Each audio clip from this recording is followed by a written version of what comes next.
প্রথমেই তো বললাম আমি প্রথমে ভারতবাসী, ভারতবর্ষের যেটাতে উন্নতি হবে। আজকে এতদিন ধরে পাকিস্তান আমাদের চোখ রাঙাচ্ছে, এখন সময় এসেছে পাকিস্তানকে বুঝিয়ে দেওয়ার যে আমরা কি জিনিস। এই যদি 56 ইঞ্চি বোঝাতে পারে তবেই বলবো হ্যাঁ তার 56 ইঞ্চি, যদি না বোঝাতে পারে তাহলে বুঝবো তার 56 ইঞ্চি নয়, তার 5 ইঞ্চি। তার মানে তোমার ধর্ম তোমার কাছে, আমার ধর্ম আমার কাছে, অতএব আমাকে তুমি জোর করতে পারো না। এইটাকে বারবার মেনে নিতে হবে, কিন্তু বারবার আমরা দেখতে পাচ্ছি এই আঘাতগুলো হয়ে যাচ্ছে। এই ইন্টেলিজেন্স ফেলিওরগুলো আজ থেকে নয়, ভিপি সিং এর আমল থেকে হয়ে যাচ্ছে। কেন?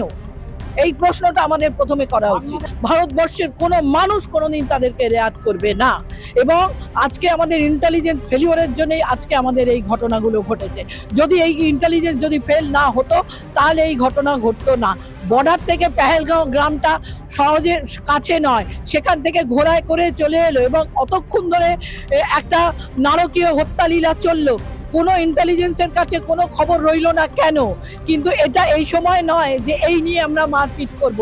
আজ ভারতবর্ষের প্রত্যেকটা মানুষকে একত্রিত হতে হবে, কারণ আজকে ভারতবর্ষই খতরাতে আছে, শুধু ভারতবর্ষের মানুষগুলো খতরাতে আছে। আজকে যদি কোনো হিন্দু মৌলবাদীরা জোর করে তাদেরকে বেদ পড়ায়, যারা কালমা পড়াচ্ছে তাদেরকে জোর করে বেদ পড়ায়, তাহলে যে ঘটনাটা ঘটবে, যারা আজকে আমাদেরকে কালমা পড়িয়েছে সেই ক্ষেত্রে সেই একই ঘটনাটা ঘটেছে। কাশ্মীরের যারা বেড়াতে গিয়েছিলেন পেহেলগাঁওতে, সেখানে 26 জনকে গুলি করে খুন করা হয়েছে এবং তাদের বেছে বেছে হিন্দু ধর্মের মানুষদেরকেই মারা হয়েছে।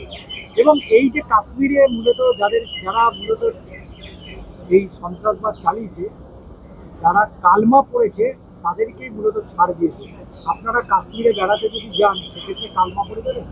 কখনোই না, কোনোদিনই যাব না, কারণ আমার ধর্ম আমার কাছে। আমি যেমন অন্য ধর্মকে গায়ে আঁচ লাগাবো না, আমার ধর্মকেও কেউ আঁচ লাগাক আমি সেটা বলবো না। আমি প্রথমে ভারতবাসী, হিন্দু, তারপরে আমি কংগ্রেস। আমি আমার ধর্মকে যদি বিসর্জন দিই তাহলে তো আমি মানুষই রইলাম না। বিবেকানন্দ কি বলেছেন যে যে ধর্ম ত্যাগ করে তার মৃত্যুর সমান। আমি কেন তাকে কলমা পড়াও যে আর গুলি খেয়ে মরাও তার থেকে যে গুলি খেয়ে মরেছে তাকে আমি শহীদের স্যালুট দেবো, যে কলমা পড়েছে তার গায়ে আমি থুতু দেবো, কারণ তারা বাঁচাতে পারতো ওই কজনকে যদি কলমা না তারা পড়তো। তারা ভয় কলমা পড়ে তারা বেঁচেছে। কোনো সন্ত্রাসবাদীকেই, কোনো মৌলবাদীকেই কখনো কোনো সময় রেয়াত করা যাবে না। ভারতবর্ষের কোনো মানুষ কোনোদিন তাদেরকে রেয়াত করবে না, এবং আজকে আমাদের ইন্টেলিজেন্স ফেলিওরের জন্যই আজকে আমাদের এই ঘটনাগুলো ঘটেছে। যদি এই ইন্টেলিজেন্স যদি ফেল না হতো তাহলে এই ঘটনা ঘটতো না। বর্ডার থেকে পেহেলগাঁও গ্রামটা সহজে কাছে নয়, সেখান থেকে ঘোড়ায় করে চলে এলো এবং অতক্ষণ ধরে একটা নারকীয় হত্যালীলা চললো।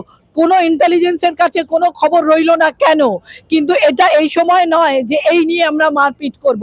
আজ ভারতবর্ষের প্রত্যেকটা মানুষকে একত্রিত হতে হবে, কারণ আজকে ভারতবর্ষই খতরাতে আছে, শুধু ভারতবর্ষের মানুষগুলো খতরাতে আছে। আজকে যদি কোনো হিন্দু মৌলবাদীরা জোর করে তাদেরকে বেদ পড়ায়, যারা কালমা পড়াচ্ছে তাদেরকে জোর করে বেদ পড়ায়, তাহলে যে ঘটনাটা ঘটবে, যারা আজকে আমাদেরকে কালমা পড়িয়েছে সেই ক্ষেত্রে সেই একই ঘটনাটা ঘটেছে। তাই আমি চাই কেউ কাউকে জোর করবে না, যাদের যে যার ধর্ম সে তার মানবে, কারণ রামকৃষ্ণদেব বলে গেছেন যত মত তত পথ। অতএব প্রত্যেকটা মানুষেরই বাঁচার অধিকার আছে, প্রত্যেকটা মানুষেরই তাদের ধর্মাচরণ করার অধিকার আছে। জোর করে কাউকে কোনো ধর্মকে মানে তাদেরকে আচরণ করতে বাধ্য করতে পারে না, এটা আমাদের মানতে হবে। কিন্তু দেখা গেছে যেখানে যারা মূলত বেঁচে গেল তারা মূলত কলমা পড়েছিল বলেই তারা বেঁচে গেল। সেটাই তো হচ্ছে কথা, যে কেন আমি কলমা পড়তে যাব?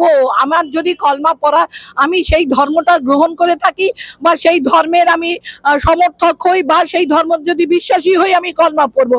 আমি হিন্দু ধর্মে বিশ্বাসী, আমি কেন কলমা পড়তে যাব?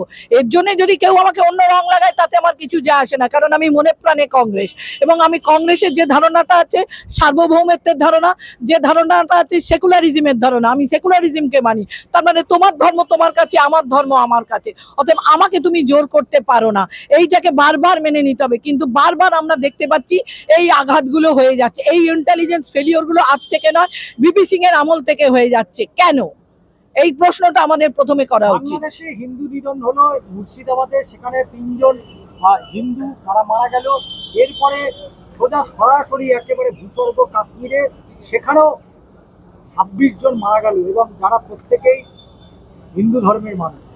শুনুন, আমার তো এই দুটোর মধ্যে যোগ, আমি মেবি রং, কিন্তু আমার এই দুটোর মধ্যে তো যোগ মনে হচ্ছে, এবং এর মধ্যে আমাদের পশ্চিমবাংলার রাজনীতি জড়িত আছে মনে হচ্ছে। কারণ ওই 26,000 চাকরি, ওই 64,000 চাকরির মোড় ঘোরাতে লন্ডনে বসে এর কিছু ছক হয়নি তো? আমার তো এখন তাই মনে হচ্ছে। কারণ এনাকে তো বিশ্বাসই করা যায় না। কখনো উনি বিষ্ণু মাতা বলে ফেলেন, কখনো আবার কলমা পড়ে লা ইলাহা ইল্লাল্লাহ মুহাম্মদ রাসূলুল্লাহ বলতে থাকেন। ফলে এনাকে তো, এরা তো গিরগিটির মতন রং বদলায়। এরা যে লন্ডনে বসে এই ছক কষেছেন কিনা তাও তো বুঝতে পারছি না। কারণ হঠাৎ করে একটা ওই কি কেলগ কর্নফ্লেক্স আমরা খেয়েছি, কিন্তু কেলগ কলেজ এই প্রথম শুনলাম, এবং সেখানে গিয়ে তিনি বক্তব্য রাখলেন, বললেন অক্সফোর্ড ইউনিভার্সিটিতে বক্তব্য রেখেছেন, এবং তার নাতনির সঙ্গে বেড়ানোর ছবিও দিয়ে ফেললেন, এবং সেই তার ভাই আর এক ভাইপো জুটেছে, তাকে নিয়ে এখন জিন্দালকে নিয়ে মেতে উঠেছেন। এটা যেন একটা ফিসি ফিসি ব্যাপার লাগছে। হয়তো মেবি রং, আমি বলতে পারি না সেটা, কিন্তু আমার মনে যেটা হয়েছে আমি সেটাই বললাম। হয়তো এর ছক হয়তো লন্ডনে বসেই শুরু হয়ে গেছে। আসলে পাকিস্তানের বিরুদ্ধে এই যে কড়া পদক্ষেপের কথা গতকালকে বিদেশ সচিব যে বক্তব্যগুলো রাখলো, এই সিন্ধু জলবন্টন সেটা বাতিল, এবং শুধু তাই না, পাকিস্তান যে অ্যাম্বাসি ভারতে রয়েছে সেটাও বন্ধ করে দেওয়া হলো, পাকিস্তানকে নতুন করে ভিসা দেওয়া হবে না, এবং যারা পাকিস্তানি এখানে রয়েছে ভারতে তাদেরকে 48 ঘন্টার মধ্যে দেশ ছাড়তে হবে। হ্যাঁ, এটা তো আমাদের কংগ্রেসের প্রেসিডেন্টও এটাকে সমর্থন করেছেন।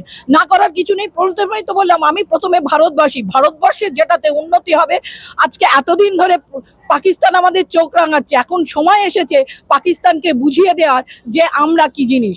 এই যদি 56 ইঞ্চি বোঝাতে পারে তবেই বলবো হ্যাঁ তার 56 ইঞ্চি, যদি না বোঝাতে পারে তাহলে বুঝবো তার 56 ইঞ্চি নয়, তার 5 ইঞ্চি মানে তাড়িয়ে।